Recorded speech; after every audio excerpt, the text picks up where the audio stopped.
Perum Bulog Maluku dan Maluku Utara memastikan stok beras untuk Maluku aman menjelang Natal 2023 dan Tahun Baru 2024. Hal tersebut disampaikan Arwiyati Ridwan, Manajer Supply Chain Pelayanan Publik Perum Bulog Maluku dan Maluku Utara saat rapat dengan Komisi 2 DPRD Provinsi Maluku yang dipimpin Ketua Komisi, Johan Lewerisa, Jumat 9/12/2023. Arwiyati mengatakan stok tak hanya mencukupi untuk Nataru saja, namun dapat memenuhi kebutuhan masyarakat Maluku hingga 4 bulan ke depan.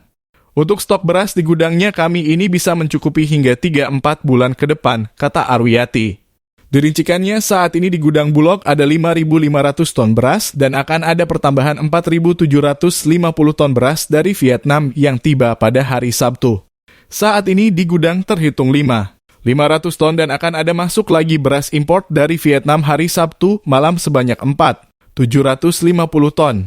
Sehingga jumlah total stok 500 ton untuk beras tambahnya. Lanjutnya untuk stok gula pasir sebanyak 113, sementara minyak goreng masih dalam proses pemesanan dan akan segera tiba pekan depan.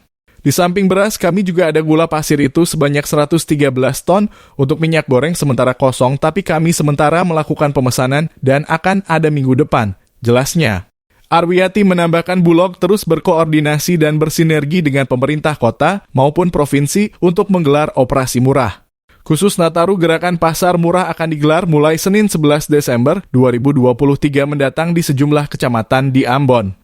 Dia berharap upaya tersebut mampu menjaga stabilitas harga pasar menjelang Nataru. Selama ini dalam melaksanakan Nataru, kami bersinergi dengan Pemprov dan kota melaksanakan gerakan pasar murah yang hari Senin diadakan di beberapa kecamatan di kota. Di samping operasi pasar, kami juga memberikan pelayanan kepada toko, gerai yang bermitra dengan Bulog, tandasnya.